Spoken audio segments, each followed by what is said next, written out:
So Troy, how does a project actually come to fruition in Costco? How is it developed? There's really two primary ways of getting a project onto the portfolio within IS.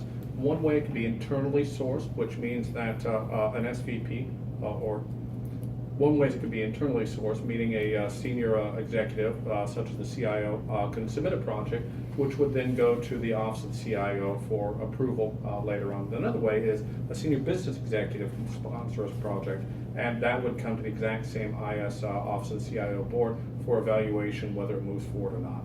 In fact, what often happens is they'll work through the BRM and the BRM director group to formulate the project ahead of time. And at that point in time, they will write up a brief synopsis of it and then bring that to the office of the CIO. Excellent. Can you explain a little bit about the BRM group? What does that stand for? That's the Business Relationship Manager group. That's the group within IS that is really responsible for ensuring that the business needs are heard. They are the primary conduit through which we work with the business, because they have training very specifically in the areas of the business, whereas IS often has training very specifically within IS, and those two don't always mesh well. So here at Costco, we've decided to create a BRM group, which really bridges the gap there and is able to make decisions on projects and initiatives that really represent whatever the best needs of the business are. Excellent. And so the project... hand movement. That's great. So the project charter is one of those baseline documents that's created after that project is passed down to a project manager, correct? Right. And so could you tell me a little bit about the purpose of that document? Yeah, the project charter is, as soon as the project manager gets a project, he, she, they will then begin working almost immediately to say, okay, what is this in terms that we can understand from a project execution standpoint? The purpose of the document is to be a level setting document. At the end of the day, it'll be a dead document, meaning it's not going to be a document that you end up revising throughout the entirety of the project, but it level sets for what are we doing, who are we communicating with, how are we going to move forward with this project, so that from the get-go, everyone has a very base understanding of what it is that this is intending to accomplish and how we're going to accomplish it. Excellent. Can you talk about some of the resources as well after you've created this project charter?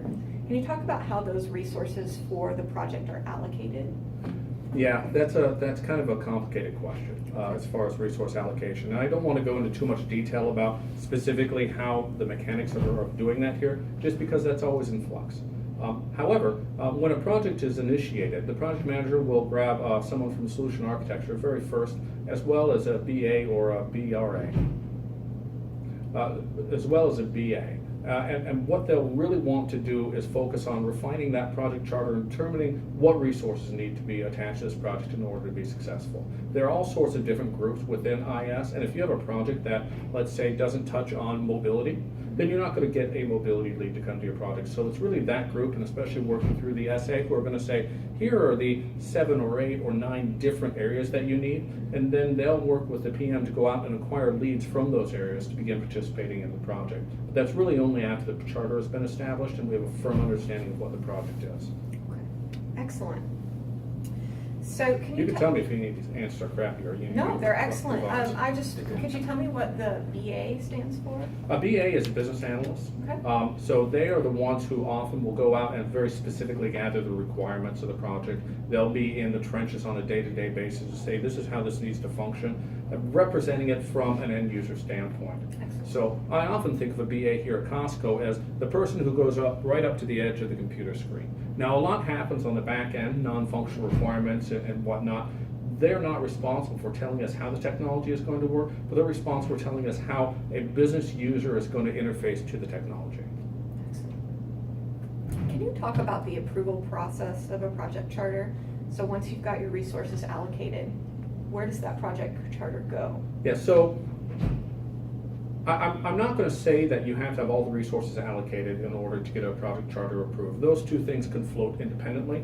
However, what you really want to make sure is that you have your unified management team, a concept here we have at Costco that really encompasses the project sponsor, the person responsible for execution, the person responsible for technology, and the person responsible for interfacing to the business.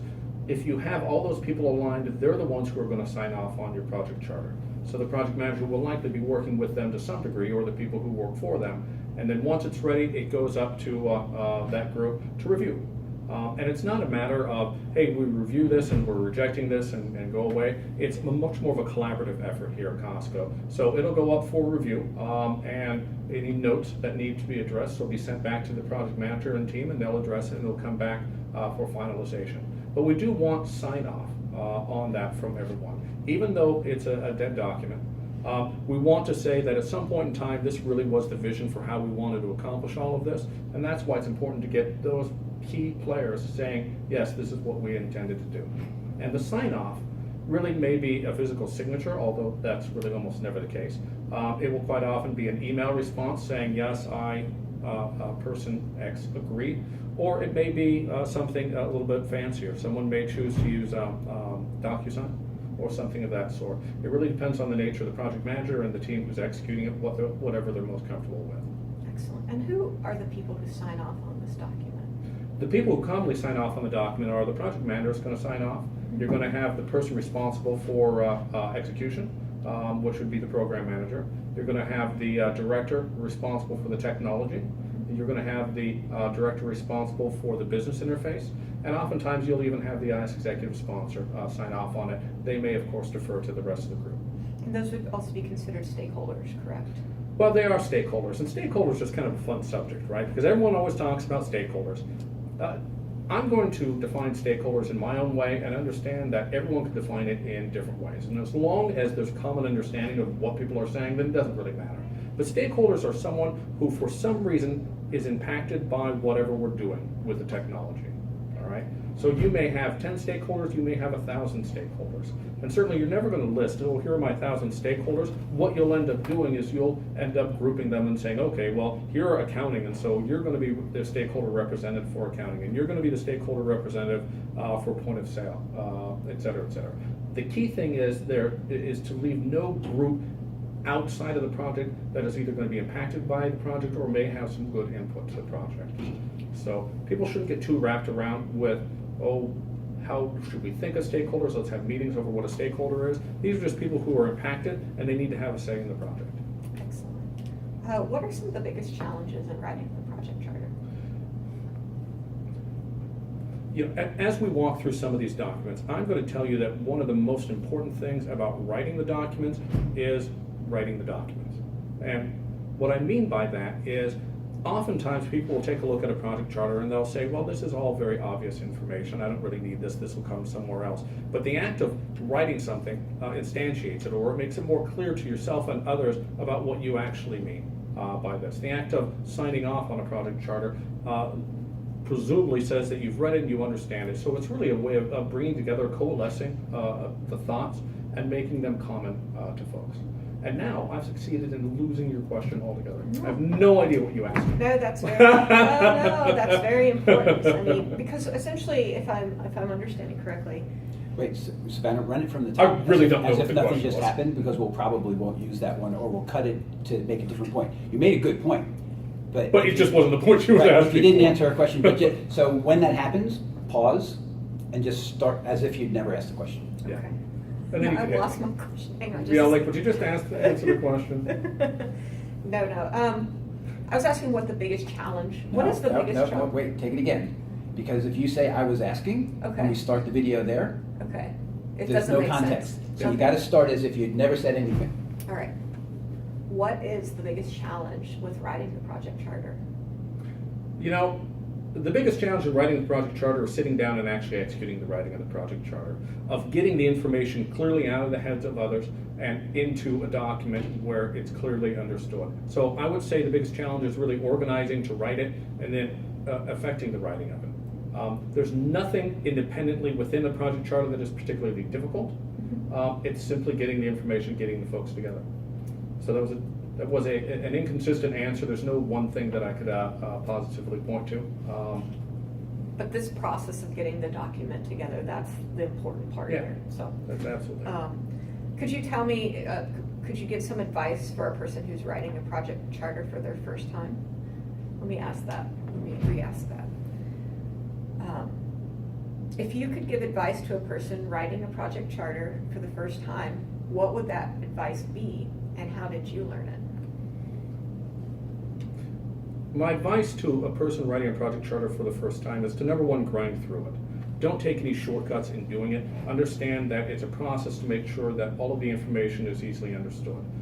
Philosophically, I believe that whether you agree or you disagree with what's being asked of you, you need to actually execute it a time or two. So anyone coming into it isn't probably going to understand all the different elements and why they all apply. And so suspend disbelief that everything is relevant and just execute every single piece of it as though it is, unless you have some compelling reason not to.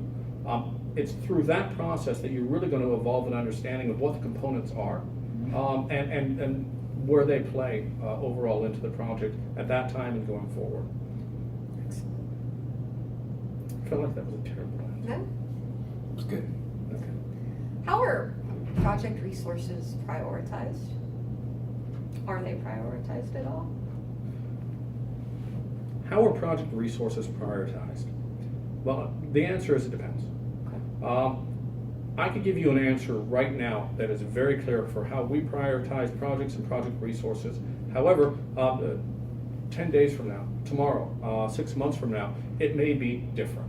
So the important thing to understand, not necessarily how they're prioritized, is are they prioritized? And at the point that you're at right now, understand what the portfolio of projects is and where this one sits amongst all of the other projects. And that prioritization is going to help you engage the different resource managers as well as the different specific technical resources that you need for your project. It's key to understand what people are doing and why they're doing it. Otherwise, you're going to be adrift as a project manager if you don't understand that specific context. So that's me dodging the question about specific prioritization, because in an IT organization, it is going to often change. But what's critical is that you do understand how at that moment it's prioritized and act accordingly. Excellent. Thank you.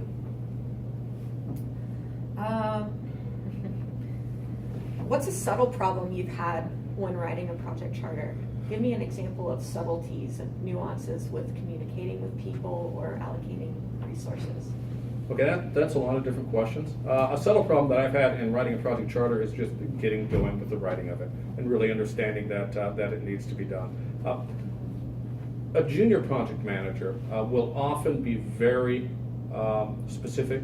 They will not take into consideration many of the nuances of the different stakeholders, how they want to be communicated with. So I would say that in writing the project charter, you're really writing for a fairly specific audience, and there's not a lot of subtlety that's required. But the subtext there is to understand who your stakeholders are and who your key members are, and making sure that you're communicating to them in the way that they are going to be receptive and they will execute to. You could write the most perfect communication plan or project charter in the world, and if people aren't going to execute against it and buy into it, then it's of no good. And I've written many that I thought were fabulous, but I failed to take into consideration the actual people who were involved, and I struggled. So what do you do if a project charter is rejected, but the sponsor wants this project to happen? Well, a project charter wouldn't generally be rejected if the sponsor wanted it to happen, because the project charter is really outlining what it is that we intend to accomplish, how we intend to go about it at a very high level. So it's really in the sponsor's best interest to make sure that there's incredible clarity throughout the team. So the unified management team, the project sponsor, and the project manager really are going to work together to make sure that it's a good document and that it is something that's executable. So it won't be a matter of, I'm handing this over to my sponsor, if he rejects it, then the world ends. It's a matter of, okay, well, what were your concerns with it? Well, let's address any of the concerns, and then we'll go back and get it signed off. Excellent. Thank you very much. I appreciate that. Absolutely.